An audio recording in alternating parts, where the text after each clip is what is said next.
Welcome to the Resilient Performance Podcast. I'm your host, Doug Kachijan, and today I'm joined by Christie Aschwanden. Christie is the author of Good to Go, What the Athlete and All of Us Can Learn from the Strange Science of Recovery, and co-host of Emerging Form, a podcast about the creative process. She's the former lead science writer at 538 and was previously a health columnist for the Washington Post. Christie is a frequent contributor to the New York Times. She's also been a contributing editor for Runner's World and a contributing writer for Bicycling.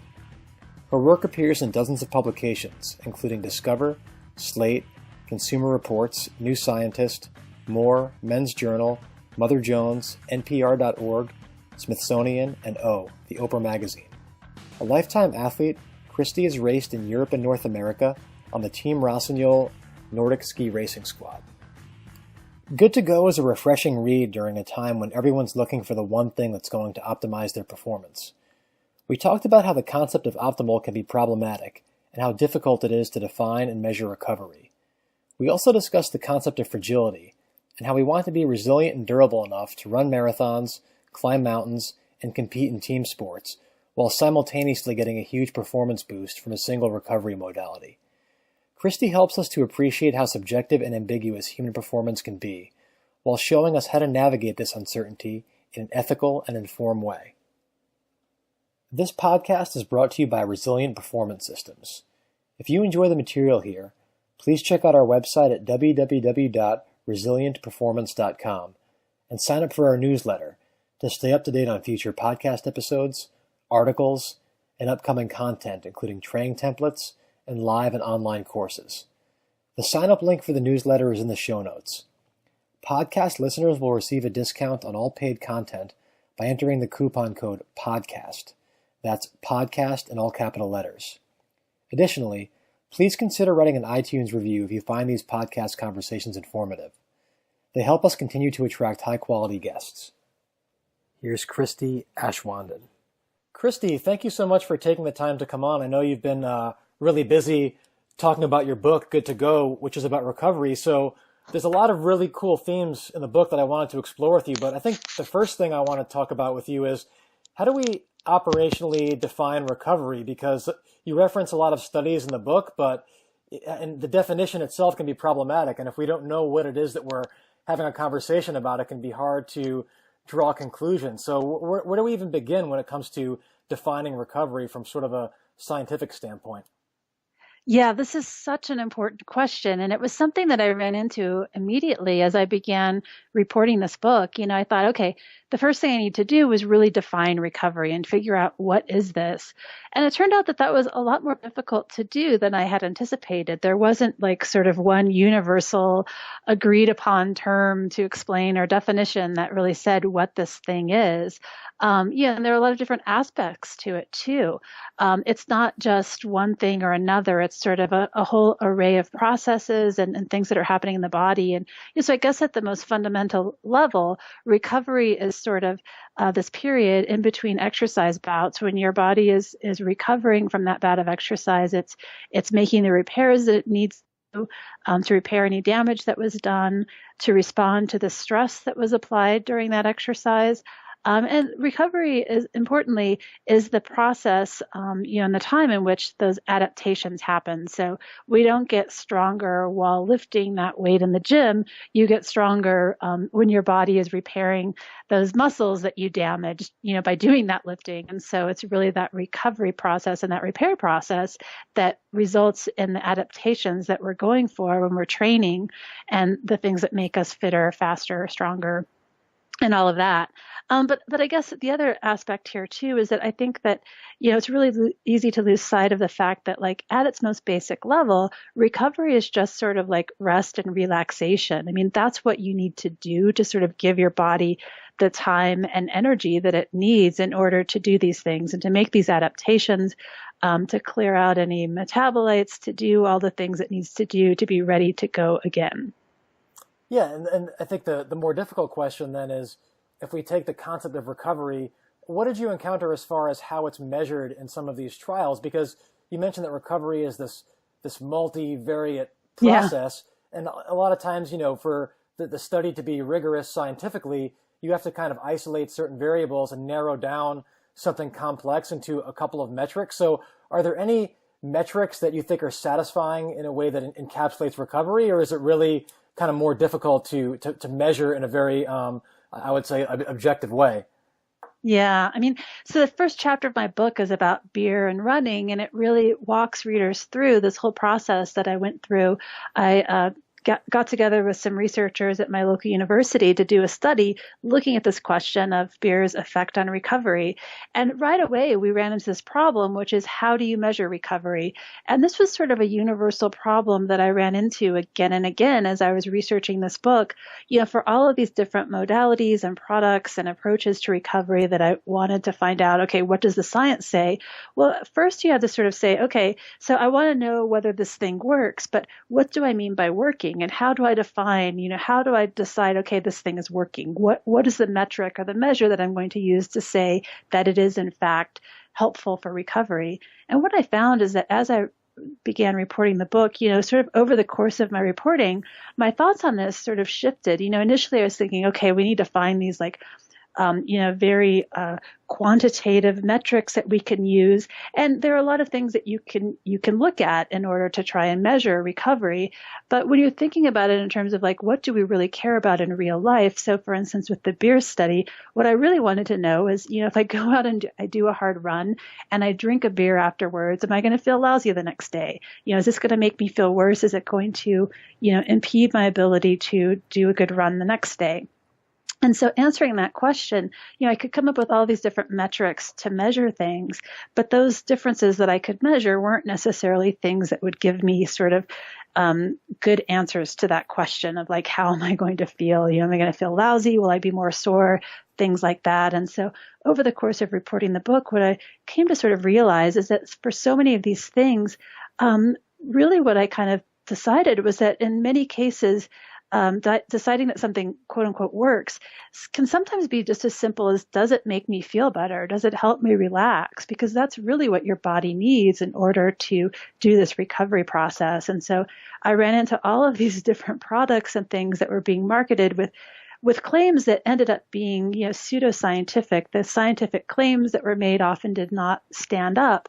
But I found in many cases that these products actually did work, but the means by which they were working were, helping people relax, giving people a sort of ritualized way to put some focus on recovery and to give their bodies time to rest.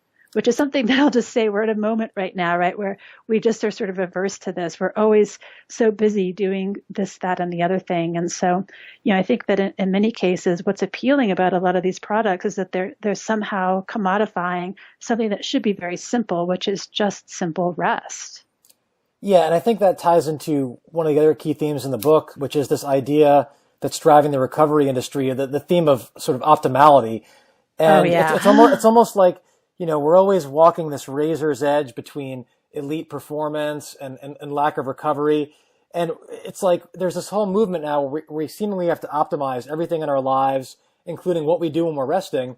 And to me, it's almost become another stressor. Like we're stressed out about how much we're recovering, right? So, yeah, this may be like a philosophical question, but first of all, do we really know what optimal is? And even assuming that we know what it was, do you think that it's something that most people should really care about outside of very specific settings like elite sport, right? Like, does the average person really have to worry about quote unquote optimizing their physical potential? Yeah, I mean, I think so much of this is honestly just marketing. I mean, it's this idea that there's this idealized version of ourselves that's just sort of one weird trick away. And if only we figured out these little tricks that we could get ourselves there. And I think this applies to elites and sort of mortals as well. It's kind of also all based on this idea that we're sort of existing in this very precarious physiological state where, it's everything has to be just perfect or else, everything will sort of go to crap. Your performance will suffer. This idea that we're sort of, our bodies exist on this sort of teeter-totter where one tiny little mistake can, set everything off and make things, really not right. This just isn't borne out by the evidence. Our bodies are extremely resilient. Our physiology, is such that we are able to cope with, sort of suboptimal situations in a lot of cases. And so what we have is a situation where people are expending an incredible amount of stress and energy and time on things that are really not very important while sort of missing the fundamental basics that really do matter. Yeah, and I think that ties into you touched on the idea of fragility, where in the beer study that you referenced, I mean, you talked about how difficult it was to define and measure recovery, and the sort of conclusion was that from that study was that some people seemingly facilitated their recovery or had a better time trial when they drank a beer or two, and some didn't. But overall, the results were inconclusive, which is what you generally see from these kind of studies. And I would argue, like, isn't that a good thing? I mean, at least in your case, you're probably you're gonna want to be humble and not brag about yourself, but you effectively come from like an elite endurance athlete background, whether it's like in cross country skiing or in running. And I would argue that like if someone like you can run a marathon at a very efficient pace, like having one beer after you run, like if you're robust enough to do some of the things you've done in your life, having one beer, regardless of when you have it throughout the day, shouldn't really affect you or your recovery or performance that much. I mean, maybe if you had 10, it would, right? But so isn't this idea that like, anything in isolation in a small dose should make that much difference? Wouldn't that be cause for concern if some of these things, when we study them empirically, did quote unquote work really well? Right. I mean, it's when you really stop to think about it, it's kind of ridiculous, right? Like if beer made some sort of huge difference, like I wouldn't need a study to know it, right? And the idea that like this one beer is going to be the make or break thing for me. I mean, it doesn't take a lot of deep thought to realize that that's just sort of a silly idea. And there probably are small things that we can do that make big differences. But most things aren't like that. And we have these sort of oversized expectations from small little tricks and tips and things like this, right? And where it's sort of like, sleep is the most important thing that you can do for your recovery. And so the idea that you're going to, spend an hour doing something that you're hoping to maybe get, a couple percentage points benefit from when, you could just take that hour and spend it sleeping, add it onto your night of sleep and get so much more benefit. And yet we're always looking for that little secret or that magical thing that's going to be sort of like pixie dust that will change everything for us. Yeah, and I like how you talk about how there's some redundancy built into the system. Like we're not so fragile that we need to be constantly walking this tightrope between optimal performance and then like there's no alternative to optimal. It's either you're optimal or you're completely falling off the cliff. Right. And one of the chapter where you really talk about that is the hydration chapter, which I really enjoyed. And to me, like the key takeaway from that chapter was that even though evolution might not be perfect, certain behaviors evolve to increase our chances of survival. And one of them presumably is drinking when we're thirsty. And then somehow we, through science or whatever vehicle, discovered that waiting to drink until we're thirsty is too late. And then you presented more contemporary research saying that, well, we don't need to be optimally hydrated, whatever that means, to perform well, and that there might even be reasons where, because of like decreased body mass or increased cooling, or even if you're not fully hydrated, you might still be able to maintain or even improve your performance in an endurance event. But so the point is there's some redundancy built into the system. Do you think that sometimes in an effort to always quantify things and explain things theoretically that we sometimes outsmart ourselves and we don't just, I know it's sort of cliche, but like listen to our bodies instead and go by feel? Absolutely. And I'd say that's one of the major themes of the book, actually, is that, we have all these experts swooping in now and also, product makers too. Let's not forget that a lot of these folks have vested interests and a lot of these messages are really tied to things that, we're being asked to buy or spend money on. But this idea that we need to second guess ourselves and that we're not smart, our bodies aren't smart enough on their own, that we need a scientist to come in and tell us how to do things, just doesn't make a lot of sense. And hydration is a really good example of that. I mean, our bodies are very capable of dealing with some fluid loss during exercise. This is a normal thing. Our ancestors did not have, hydration packs and water bottles and all of this. And, while I was researching the book, I tried very hard to find a documented example of someone who had died of dehydration during a marathon or other sporting event. And I wasn't able to find someone, but I did find that at least 5 5 people have died from overhydration cases that they acquired during a marathon. And so, this message that you can't trust your body and you need to sort of ignore the signals that your body's giving you, and don't pay attention to your thirst, that you need this hydration chart. It's not just misguided, it can actually be deadly. And so now we have people who are believing that, they can't trust themselves, that they have to drink according to some schedule. And it turns out that drinking too much is actually really dangerous. And like I said, people are dying now. And so we've really taken it too far. And I think the other factor at play here is that it's very easy to start paying attention to the wrong things. And I think a lot of the concern about hydration, in fact, this still happens. It's sort of been conflated with heat. And so we've sort of conflated dehydration with heat illnesses. But when you look at the evidence, it turns out that dehydration and, say, heat stroke are not the same thing. And they're not even necessarily always related. There was a really large study that I reference in the book that looked at a large number of people over many years and found that only something like 20% of cases of heat stroke even had dehydration associated with them at all. And so dehydration is not the same as these heat illnesses that we think about, and so much of the messaging around this is that, you really need to drink more in the heat, which is true. You will become more thirsty in the heat. You'll lose more fluid, and it's a good idea to have access to fluids in those cases. This idea that you can prevent heat stroke by drinking more is just ridiculous if you think about it a little bit, and it's not helpful. And so this is sort of an example of paying attention to the wrong thing and conflating one thing for another. So hydration is not the same as, dealing with the heat. And although being more hydrated may help with heat tolerance a little bit, it's not the final answer. And so the idea that we can, have football players, say, coping with exerting themselves heavily during the heat by just giving them more sports drink or more water is just sort of ridiculous and can also be dangerous.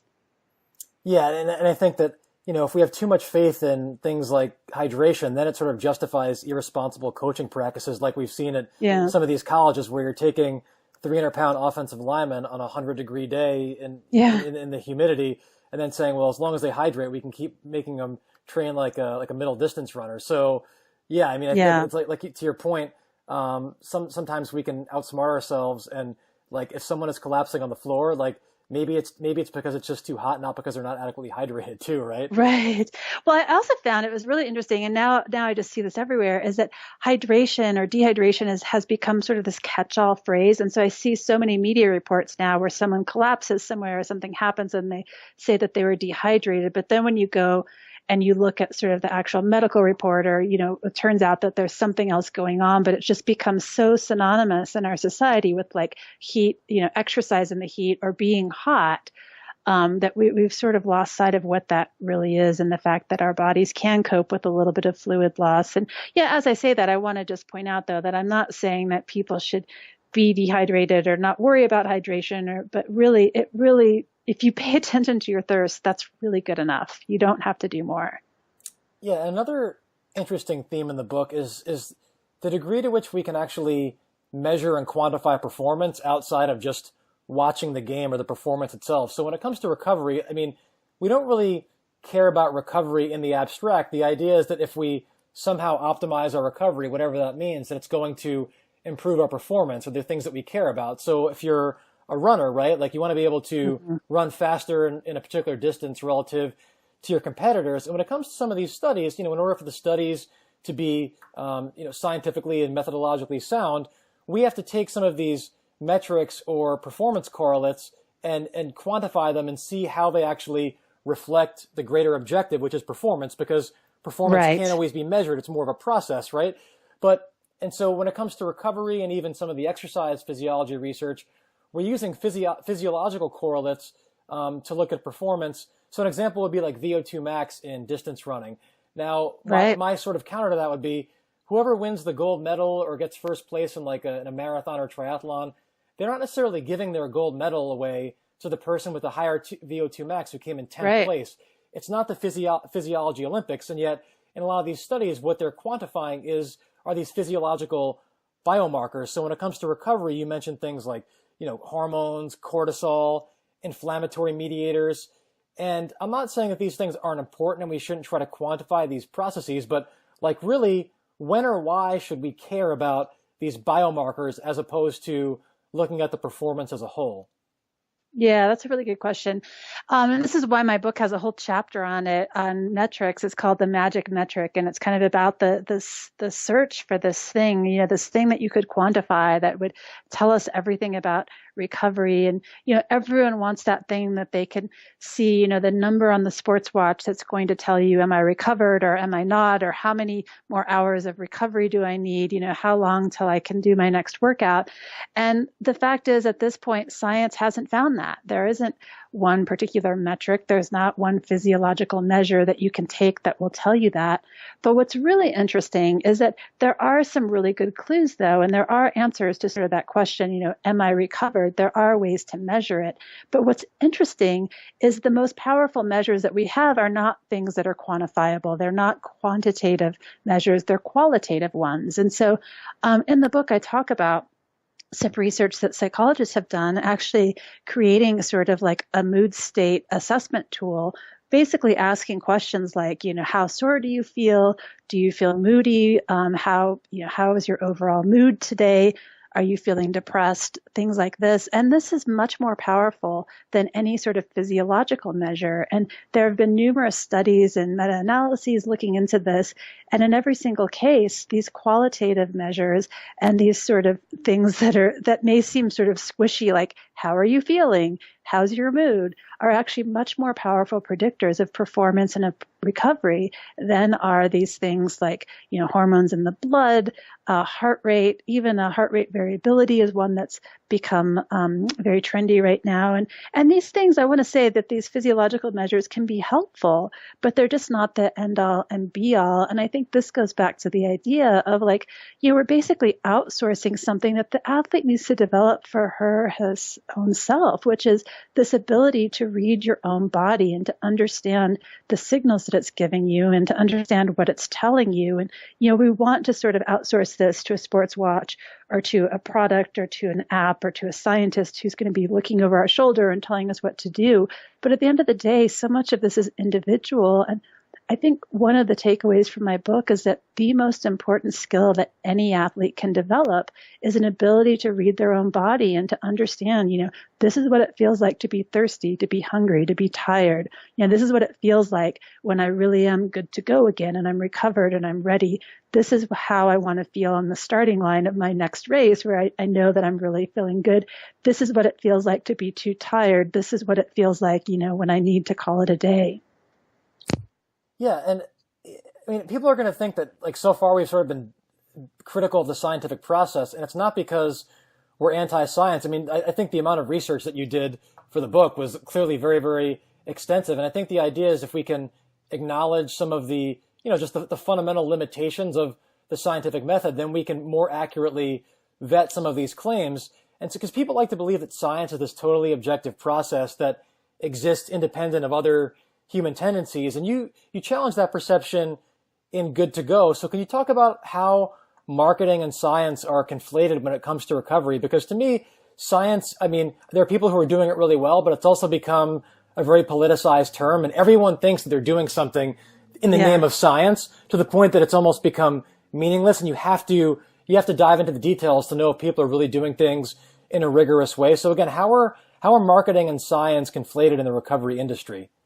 Yeah, that's a really important issue. And it's something that I kept running into again and again. And that is that, so often the science was actually being used not as a means of discovering truth and sort of understanding the world as it is, but instead as marketing tools.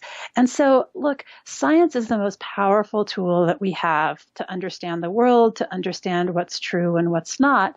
But it's not something that delivers certain answers. And it's not something science is never absolutely certain. No study can deliver the final word. And one of the things about having a scientific mindset is that you have to always be open to new evidence. And you have to sort of always be asking yourself, how could this be wrong? How could I be wrong?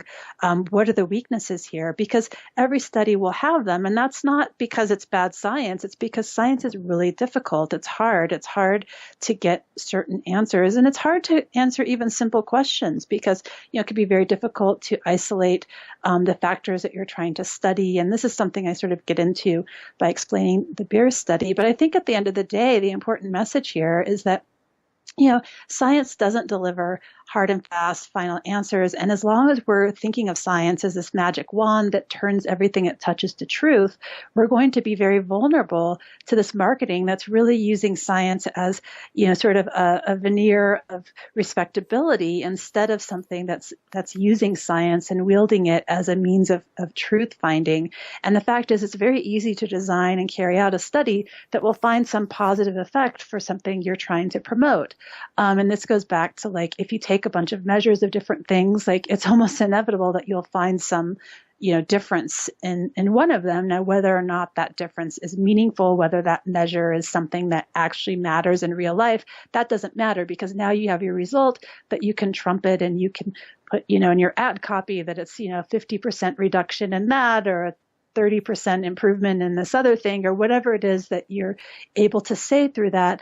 But you have to just always take a step back and ask, are these meaningful terms? Are they meaningful measures? Does this really matter in real life? How representative is this study of the questions that we're really caring about and asking? And one thing that I found while researching this book is that small sample sizes are almost universal in this field, and that's a huge problem. And there are some really good reasons why that a lot of these studies have small sample sizes. It's not, I want to be really clear, like, science is trustworthy. It's the best way that we have of studying these things. And I think that sports scientists are doing, the best that they can. But I think that, and there are some calls now for them to do better. And one of the ideas here is increasing sample sizes, taking some measures to sort of prevent the kind of fishing around for enticing results. That's easy to do, even sometimes when you're not trying to. There are ways that you can sort of, our very human biases can sort of lead us to get the wrong answers, or to find the answers that we want rather than the ones that are sort of staring us in the face. So yeah, this is important stuff, but I think that it's important to realize that science has uncertainty as part of it, and this is a feature, not a bug. And so we need to be sort of open to understanding that some of the answers that we'll be getting through the scientific process are going to be preliminary and aren't going to be hard and fast. And so we need to be open to things changing. I mean, there are multiple examples in the book where I talk about things where we used to think one thing and now we think something else. And this isn't because the original researchers were doing lousy work. It's just that as you continue to interrogate those questions and do more studies, you have a bigger set of evidence to look at, and you'll see a more complete and fuller picture. And that's just how science works, and that's okay. And I think the thing that needs to change is sort of our attitude and our expectation about what science can deliver and what studies can tell us. Yeah, and there's obviously this blurred line between the science and the marketing aspect, and what also gets blurred in all of this scientific discussion is this wearable technological revolution. So a lot of the recovery products you discuss in the book coincide with this wearable tech revolution. And, this technology makes it easier to measure certain things. But in the book, you question if there's any overarching strategic objective beyond just collecting data for its own sake. Like, in other words, sometimes it seems as though we're going on these fishing expeditions collecting data. But in your opinion, do you think we should start with the chicken or the egg here? In other words, should we collect a piece of data because technology now makes it possible to measure certain things? Or should we start by deciding what questions we really want to ask and then decide how tech can help us from there? Yeah, absolutely the latter. If you're just measuring, and I see this again and again, I mean, I get pitched so often by these companies that have technologies, and never forget this one. They keep sending me stuff. They are claiming to take these physiological measurements like 1,000 times a second. And I'm just thinking that's ridiculous. Like, you're saying that like that's important. Like, there's no physiological measure that you can take that I need to be sampled at 1,000 times per second. Like, it's not even probably possible to do that. But like, what are you even trying to do here? And you really have to start with a question. You can't start with the data and just fish around until you try to find something. I mean, that approach can, possibly yield benefits once in a while, but it's not the best way to do science. You really need to be asking, why am I collecting this data? What what am I expecting that it will tell me? And I think most importantly is how will it change what I'm doing? So if I'm collecting this data that's just sort of going to not do anything to tell me, that I need to do something different or change my approach to things, and you have to really ask, like, what added benefit is it giving to you? If so, I'll just give you an example. Like, let's say you have a sports watch. And I tried out a whole bunch of sports watches, different, the latest, greatest ones while I was writing this book. A lot of them now have recovery scores. And what I found is that, I'm pretty good at knowing when I'm done with the workout if I'm tired or not, or, in the next day feeling if I'm still tired or I'm not. And so, I can look at the watch, which will give me a number, but it's not actually telling me something I can't already feel. And, in some cases, it would tell me something that was completely contradicting what I felt. So, for instance, I felt great and didn't feel tired from a workout, and it was telling me that, that was really hard and I needed to take 3 days off, or vice versa. So I think this goes back to this whole concept of, like, reading your own body is going to trump any sort of number metric that you can measure or look at on a watch or through some sort of scientific method. Yeah, and that's, you mentioned reading your body, and previously you touched on how, in your definition of recovery, you talked about really it ultimately comes down to anything that makes you feel relaxed. So there's obviously a huge subjective element to all this. And even though you present some of the randomized controlled trials and some of the clinical data on some of these recovery products, I think you're fair in that you say just because something isn't shown to have a high level of evidence in a trial doesn't mean that it's necessarily worthless. It just means that under the parameters, under which it was studied, it might not show large effects. So if this idea is that we shouldn't necessarily dismiss something that doesn't show large effects, it's really, how do we tap into harnessing the placebo effect? Because human beings are superstitious. A lot of them are routine oriented. And you even mentioned on a macro level, like some of these organizations, like sports teams, they have fear of missing out. And if you're the team that doesn't have all of these different, new products in the market, you're going to be seen as antiquated. And it can be a selling point in a lot of these environments. But so I think in some ways the placebo effect has become unfairly a dirty word. And even in my field of physical therapy and sports medicine, it's like, oh, we should only do things that are shown in the trials to have large evidence. And I think that there's a way to tap into the placebo effect without being deceptive or unethical. So how do you think we can go about doing that? Like, how do we sort of tap into this subjective element without at the same time, sort of crossing that ethical clinical line? Yeah, that's such an important question. And, I have a whole chapter in the book about placebos for this very reason. And I think a lot of it goes back to this initial question that you asked, which is, what is recovery? And I think I would go back to this idea of, like, what do we consider working? How do we define, that this modality is working? Like, how are we going to say, okay, this is helpful or this isn't? And so what I've found is that so often we're looking for that objective measure, right? That thing that we can measure that says, yep, it works, or no, it doesn't. And so there may be things where you're looking for that objective thing and you can't find it, but there may be less tangible or more qualitative things that are actually, when it comes down to it, important, but harder to measure, harder to quantify, and harder to sort of give it that, like, scientific backing. So I'll just give you an example. I think massage is a really good example of this. This is something where there are a lot of claims made about massage. One of the most common ones I've heard is that it's flushing lactic acid out of the muscles, which, as you know, lactic acid, we used to think that it was responsible for soreness. Now it's very clear that it's not what makes you sore.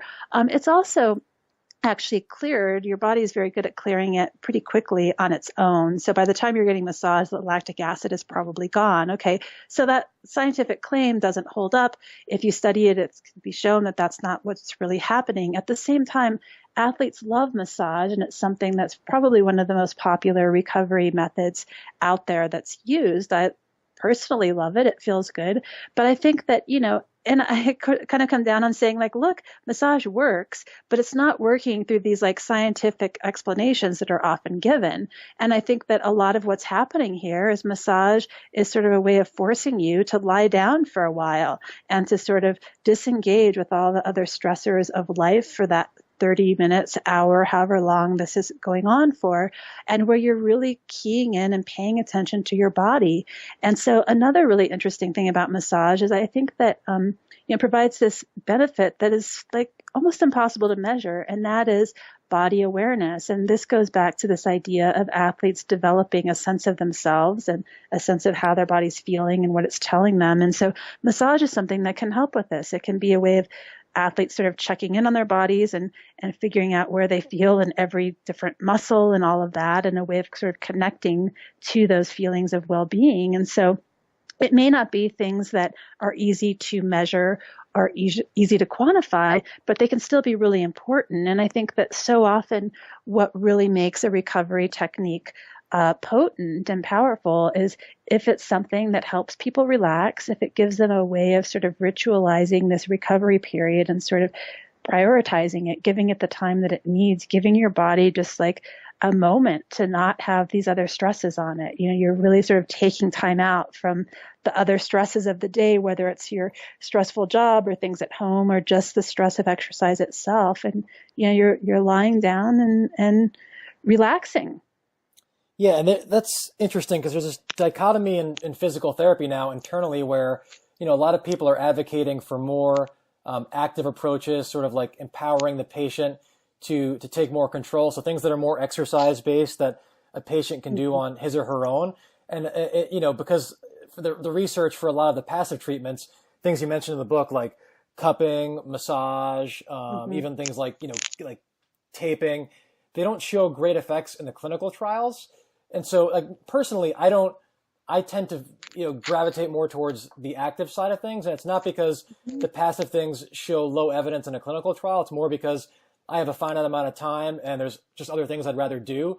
But I'm not offended by doing the passive things. And some people take a lot of offense to them because they're like, well, you're not evidence-based. And so when I do some of the more passive hands-on things, I try to refrain from speculating about how they work, or providing some kind of a theoretical mechanism, because the reality is we don't really know exactly how these things work or don't work.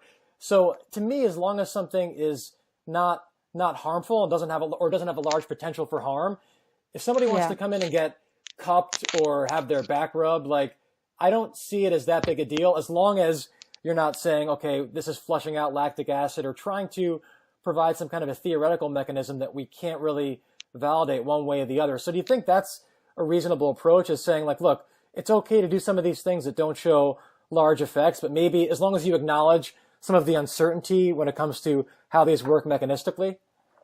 Yeah, absolutely. And I think, that's kind of where I come down as well. And that is, you're sort of in a way talking about, the ethical use of placebos, right? Or like it's often called open placebo use. And in the book, I talk about this NBA team where one of their sports performance guys actually, offers sort of an array of recovery tools to the players. And he says, look, you have this sort of menu from which to choose. You can choose what you want. Some of these, we don't know that any of these things work for sure, but some people find that they're helpful, and you may find that they're helpful for you. So you're sort of disclosing that, like, look, this isn't airtight. We don't actually know for sure that it works, but we're leaving open the possibility. And really what this is doing is sort of opening the door to an expectation effect. And I really like the idea of framing it as an expectation effect rather than placebo effect, because I think that too often we sort of conflate, or we sort of equate placebo with, well, it's not working or it's not real, when in fact the placebo effect can create very, measurable physiological effects. Like it's not that it's not working. It just may not be, again, it goes back to this idea of not working by the mechanism that's being given. But if you have an expectation of something, that can actually, exert an influence on how you experience that thing. So if I give you this thing and tell you that you're going to feel less sore because you've done this, that expectation of less soreness could actually, in fact, change the way you experience whatever soreness you're going to have. So that may be enough to actually make meaningful changes in how you're feeling like that. And I think that's okay. again, we shouldn't be, promoting a bunch of bogus stuff. Or, I think one really important thing to think about is like people should not be turning recovery into its own source of stress. And if recovery and doing these things for recovery has become stressful to you, or it's become like just another thing to do, like that's kind of exactly the polar opposite of what you should be going for, which is it should be something you look forward to. It's a time to relax, rejuvenate. And so anything that you're doing that isn't producing sort of those feelings of relaxation is probably not the right thing to do. But if there are things, like even if they're unproven, that make you feel good, go ahead and do that, because just relaxing, that's sort of the name of the game here. Yeah, and what I like about the book is that it's very thorough, but it's also not dogmatic. So you can take any of these themes to the extreme. Like I think in a physical therapy or a clinical standpoint, it's great to empower patients and give them strategies where they can exercise control over themselves. But yeah, a lot of people are also, especially like really high level athletes, they're training multiple hours a day as it is, and they're super stressed. So there's something to be said for it. And I could speak to this myself, like where I always feel like I have to be in control over certain things, whether it's like professionally or personally, and just laying on a table and being able to relinquish control of your body to somebody else and have them put their hands on you or cup you, whatever the case may be, just even for that hour, like even if the benefit you're getting is for that hour, you are relinquishing control.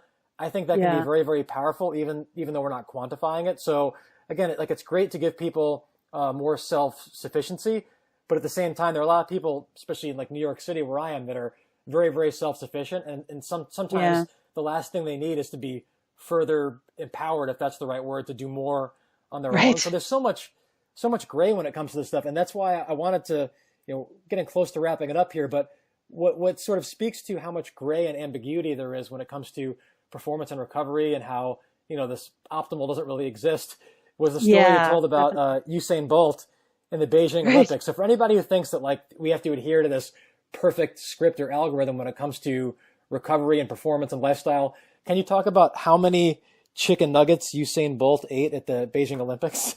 Oh yeah, it was something like 1,000. I mean, he was basically subsisting on the things during that Olympics. And it came down to like, he was trying to avoid these unfamiliar foods, and his coach was worried, he's like saying, look, you don't want to, if you're not careful, you might end up eating dog meat, and you don't want to eat that. And, but we think of this as junk food. And look, I'm not saying that chicken McNuggets are the optimal fuel for athletes, but I think the takeaway here is that we sort of give more power than they really have to these small things that are not the most important thing. And so if you're eating a generally, pretty nutritious diet overall, like it doesn't actually matter that much what you're eating on game day or even afterwards. There's another story in the book about how, this one trainer had gotten really down on some guys in the NBA for eating peanut butter and jelly sandwiches, which are a great snack. I mean, who doesn't love PB&Js? Like nutritionally, it's pretty sound, but the idea here was like, oh my God, there's way too much sugar and jelly. And it's like, are you kidding me? Like these guys are burning so much energy.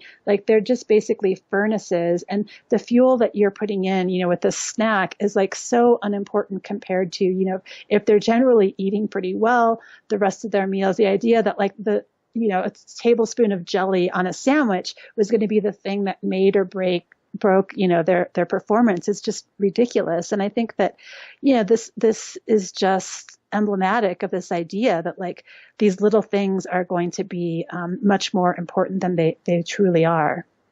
Yeah. And I think talking about this like redundancy and anti-fragility, like you want to cultivate a training environment where athletes can thrive under imperfect conditions, because you can't predict a lot of what you're going to do in competition if you're in the Olympics and it's a different culture and you're not used to the food, and if the foods you're used to eating aren't available. Like you want to be able to sometimes thrive on less than optimal fuel in a competitive environment. And if you're constantly like sort of just being neurotic about how everything you do has to be perfect, then what happens when your routine gets thrown off? I think a lot of the best athletes are the ones who are adaptable and sometimes don't overly fixate on these things. I think a great example was in the one Olympics where Michael Phelps's goggle came off in the middle of the race, and he just like, it didn't faze him at all. And I think they interviewed his coach, and his coach said that they actually had practiced things like that. So they're practicing for imperfection.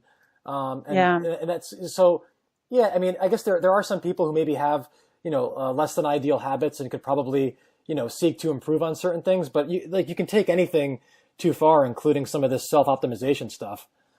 Yeah, and I think that it comes down to like building this resilience too. And, having for Usain Bolt, having the peace of mind that he was eating a food that was familiar, it was something that he liked, he enjoyed, he knew that it was like he was getting the calories that he needed. Nutritionally, it wasn't absolutely optimal, but it wasn't horrible either. And I mean, the guy's like, he's doing multiple heats a day. He's burning lots and lots of energy. Like his body's really a furnace that just needs calories right then. And so having that peace of mind is worth a lot. And I've talked to so many coaches and athletes too, who describe situations where athletes become so fixated on needing to have a specific food or needing to have, particular things just so that when, that thing isn't available or something goes awry, they just, it undermines their confidence. And look, on race day or game day, confidence is the most important trait that an athlete can have. And so I think it's extremely important to cultivate that resilience and that ability to have that confidence, where that confidence does not rely on having 1,000 little, probably not that meaningful things just perfect. So really, and this goes back to just like paying attention to the basics and getting those basic things right. And if you do that, you're going to be okay.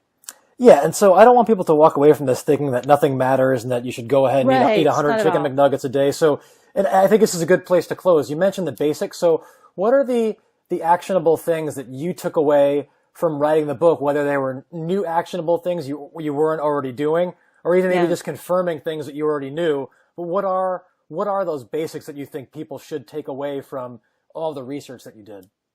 Yeah, so the number one thing, hands down, is sleep.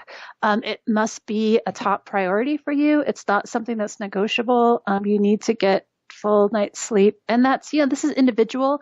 But look, no one really functions optimally on 6 hours of sleep. Like it's generally 7 to 8 hours. It's a little bit individual and will depend on circumstance.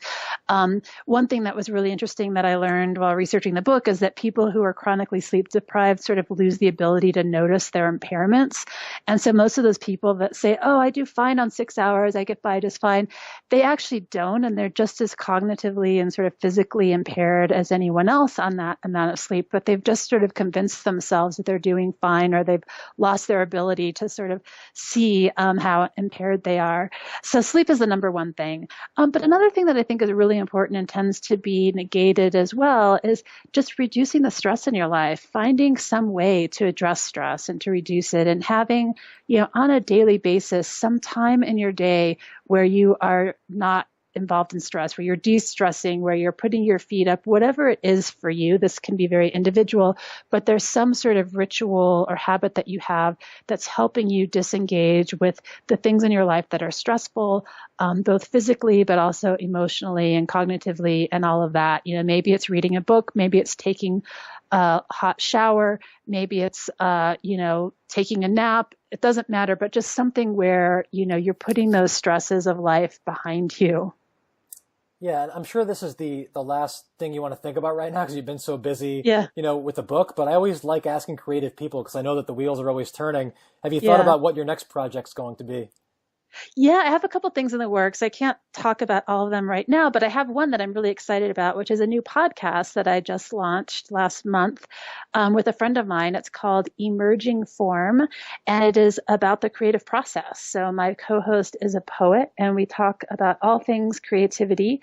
And it's been really fun, and it's just been a really great departure. I'm just someone who has kind of like a wide array of interests, and it's been really fun. I've spent all this time working on this very science-intensive book, and my writing and my daily life, my journalism is all very sort of scientific and numbers based on all of this. And so it's been really fun doing this podcast that's much more, creativity based and less quanty.